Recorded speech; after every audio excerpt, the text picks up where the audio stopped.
What's up, guys? This is Coach Grant with First Down Training, and today we're going to be breaking down Drew Lock's throwing mechanics. I think he has probably one of the stronger arms in the NFL, but also what stands out to me is how accurate of a passer he is. And we're going to look at two clips that really show how accurate of a thrower he is. So let's get started with this breakdown. And guys, if you're a quarterback and you want me to take a look at your throwing mechanics, want me to break down your film, either your game film or just you throwing the football, just like how I'm breaking down this video, check out that link in the description that says Film Breakdown, guys. Hope to get you on my website soon.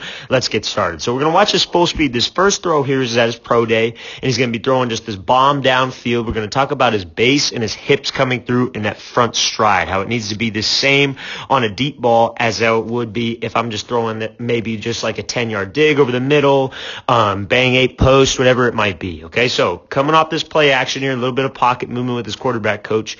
Now, you see when he moves up here, the one thing that I might not like is how he gets narrow right here with his base, right? When I climb up in the pocket, I want to be able, because this is like, again, it's like t-shirt and shorts, right? But in a game time scenario, I would like to be wide because he knows right away that he's throwing this deep post. That's right. You can't take too much off a t-shirt and shorts, right? Because let's say this isn't open. Let's say we got this deep post and then we maybe got a dig right back underneath and we're reading a safety or something like that, and that safety continues to drop and we want to hit this dig right now, but I'm real narrow like this. It takes longer because I have to reset. But he knows right straight away that he's throwing this deep post, so I get it, right? But we want to be working in this pocket with a nice wide base, okay? So now, but when it's time to throw, you see how his base is pretty good. His base is pretty good when it's time to throw. He gets his feet just outside of his shoulders, and that's what gets this quick foot strike, right? So the whole key on a deep ball, guys, is that I'm not elongated with everything, and I'm not leaning out of the throw. I'm still making this throw with my hips. I'm still getting the front foot down on the ground. He kind of extends on this, but again, this is a very how deep, I don't even know how deep this is, probably like 60, 70 yards at least. So when he drives off that back leg and gets that front foot down, that's going to create this torque, okay? And especially if you see his mechanics, he's not opening up that front shoulder. What a lot of people do on a deep ball is they overcompensate for it. They're not relaxed. They're taking maybe a quick stride, but they don't feel they have enough hip drive, enough arm strength to get it there. So they start to lean and open and swing that shoulder out, and that pushes their follow through here. And then lo and behold, they lose power on the ball, right? You want to make sure that you keep your eyes level, you keep your chin at the exact same spot throughout the entire throw. Your front foot is down with a nice strong foot strike, and now your back hip is going to bring this ball up, right? You see how he takes this ball back? He's in this kind of L angle or this back stroke, right? Now his back hip drive is what's going to take this ball up, and you see his hip is still coming through before the ball. Just like how I would normally throw, we're going to look at it in a second when he's throwing over the middle, just like how I would normally throw, my hip is rotating through.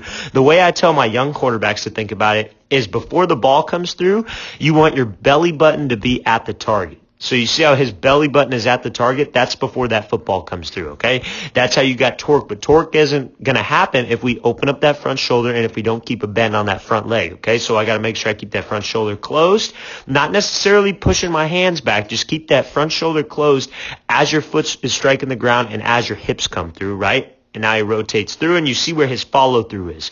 His follow-through's up in the air like he's maybe shooting free throws, right? Or he's throwing at a dartboard that's up here, right? That's how I want to be on a deep ball because that's what gives me my air, right? So we didn't even mention this, but you see his shoulder arc here, right? When your shoulders are arced at maybe 45 degrees or maybe just a little bit under that, I'm not real picky on it has to be exactly 45 degrees. But when you get your shoulders arced and you get the same foot strike and the same hip drive, your hip drive is going to take you up and over, but as long as you don't leave that follow through down here level, because what I see a lot of people do is they'll arc their shoulders, but that follow through, maybe it has to do with them leaning with their front side, comes outside their frame here and they throw this thing across their body. I want to rotate up and over, get my follow through up in the air so I get this nice arc on the ball and have this thing drop down. Let's watch this throw one more time full speed. So again, great job here. I'd like his base to be a little bit wider, make it more game realistic, like that he's relaxed, get that front foot down fast and let those hips drive you up. That's a great job here. Okay, so now we're going to be taking a look at this throw. We're going to talk about throwing a tight spiral here, and we're going to talk about accuracy here. Okay, so you see this is just as accurate as you can get. This is a really great throw here by Lock, so we're going to talk about just his mechanics in the pocket right here. So I want you to notice how this ball isn't up by his ear. This is just a common misconception that a lot of people think that you got to hold this ball up by your ear. They call this the shelf, right? And I get that. That's the way it was taught for forever, but when you see a lot of, when you see a lot of elite passers in even the NFL, like Rodgers, Brady, Breeze, they're not holding this thing up by their ear, right? They're holding it just how Locke is holding this thing. Very relaxed elbows. They relax their traps, and this ball is in a relaxed position, right? Their arms are opposite equal right now, right? His arms are equal. He's holding this thing by his chest. Everything's relaxed because he knows, and especially a guy who has so much pop as he does, that your pop is generated from your hips right here and from your legs. I know we can't see it in this clip, but that's the main thing I want to point out. Now, we're going to talk about his eyes, and we're going to talk about this chin when you rotate through for accuracy and that front arm, okay? So accuracy is really three parts. It's your follow through, your eyes, and this shoulder, okay? So when he takes this ball back, I want you to see here, where are his eyes? His eyes are completely level. A lot of people, when they take this ball back, they're fine, and now when they start to rotate through, they dip their head and they swing their head, or they swing this front shoulder, right? Now, this is how you're going to be able to be a more accurate passer. You see how his eyes stay just about the same level throughout the throw. Just about the same level. He's not leaning out of this thing. He's not dipping this shoulder. His eyes stay at about the same level throughout the way to throw. Now, how you can think of this, because sometimes when I tell my guys, okay, I want you to keep your eyes level on the throw, you're leaning out of the throw, right? They'll continue to lean out of this thing. But one thing you can think about is your chin. Try to keep your chin at the same level. Try not to let your chin necessarily even move throughout the throw, because that's going to keep your eyes level, and that will keep your follow through at this 90-degree angle or thereabouts. Okay, it doesn't have to be perfect 90, right? I'm not trying to say, oh, it has to be this way, right? But when you dip out of this throw with your eyes, what do you think your follow through is going to do? Because your left side or your front side of your body is going to be going left, so the ball in your arm is going to be kicking out to the right. That's what I want to mainly focus on here, because if you keep your eyes level and your chin at the same spot, your arm stays in that same arm angle when you took it back. Now, also another key part of it is this front shoulder. A lot of people will keep their eyes level, but they swing their front shoulder out, right? And that'll cause the exact same thing, probably even more so, and you'll drop this thing and you'll push this thing outside your frame, right? When you dip your eyes, you're probably going to miss a little bit high, right? But when you dip this, or when you swing this shoulder too far around, you're probably going to miss to the right or to the outside, okay? And so now, about this follow through.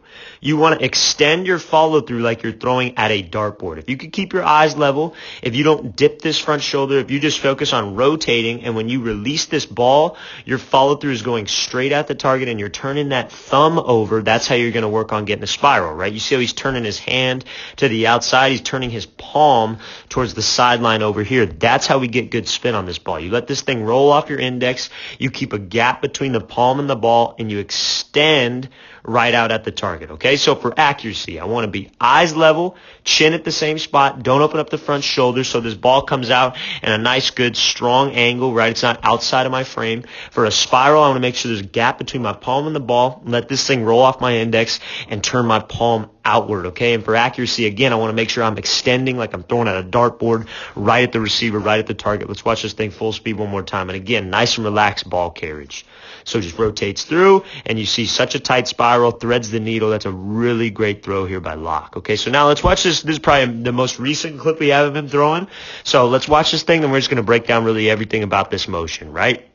Mainly his hips. And then just, again, another great accuracy throw, just great ball. Let's watch this thing one more time, and let's break it down. So see here, as he's in the pocket, very relaxed, right? Very relaxed with his upper half, relaxed elbows, opposite equal. There's no tension on his traps here because he knows all the force has got to come from that back leg, that front leg, and these hips. That's what he knows has to happen. So he's nice and relaxed. And now, again, obviously he's not thinking about this, right?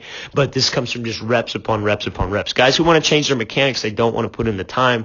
They don't want to put in the necessary reps to correct their mechanics, right? Because if you have flawed mechanics, they've probably been flawed for a long time, right? You didn't just develop the habit in a couple of days. So you're going to have to put in some reps to get it to be muscle memory. That's just what you have to do. And it's going to take a lot of reps. And they say it takes 1,000 reps to break a bad habit and 10,000 reps to master a habit, right? So that's something you guys got to do. And these tips that I'm giving you, you got to be able to work these on your own time, understand the concept of it, and just be able to put it together, right? Stand in front of a mirror and just work your motion. Okay, so now When we're looking at this, very relaxed here. And now I want you to see this back leg just outside of his shoulders. That's where we want to be. That's how we get to this wide base, because you see how he's narrow here, but when he gets set to this nice wide base. And how that happens is anytime we set this back leg, I don't want to stride long with it. I want it to be just outside of my shoulders, just outside of my hips, so I could really push off that inside arch, get the front foot down fast, and you're going to see here as he's pushing, gets the front foot down. Now, I get this question asked a lot. Should I push and then rotate, or should I rotate then push, right? So the push is what starts the throw, but almost at the same time, you want to be able to rotate and drive that back hip through, because this is a great sequence to be in, right? The second you push off of this leg, you should be rotating that shoulder and rotating your sternum to get to this opposite equal position right here, right? It doesn't need to be a perfect L. I'm not trying to force that. I just need some kind of a backstroke. That shoulder needs to stay closed, and as we're pushing and getting this front foot down, my back hip is going to start to rotate through, right? So that's the position that I want to be in. You see he's taking his belly button to the target before the ball comes through. Okay, that's what we call torque, and he would lose that torque if he swung that front shoulder open. So he keeps that front shoulder locked, front foot's in the ground, his hips are coming through, and you see this position right here, right? The ball is trailing his hip, and he's got this bend to this back leg, and he's pivoting off of this foot. That's a great position to be in. If we could get you to be in this position on your release with a tight front arm, and that front arm's not dipping down or swinging that front shoulder, you're going to have a lot of torque on this thing. That's a great mechanically sound throw by Locke here. Let's watch it again full speed. So let those hips make that throw. You're driving, then you're rotating. Keep that front shoulder closed to make sure that you get torque. All right, guys, I really want to thank you for watching. I really appreciate it, guys. And again, if you want me to take a look at your throwing mechanics, you want me to do a breakdown just like this, send me your highlights, send me just your throwing film, drill work, whatever you want me to do, check out that link in the description, guys. And I'll see you guys next time.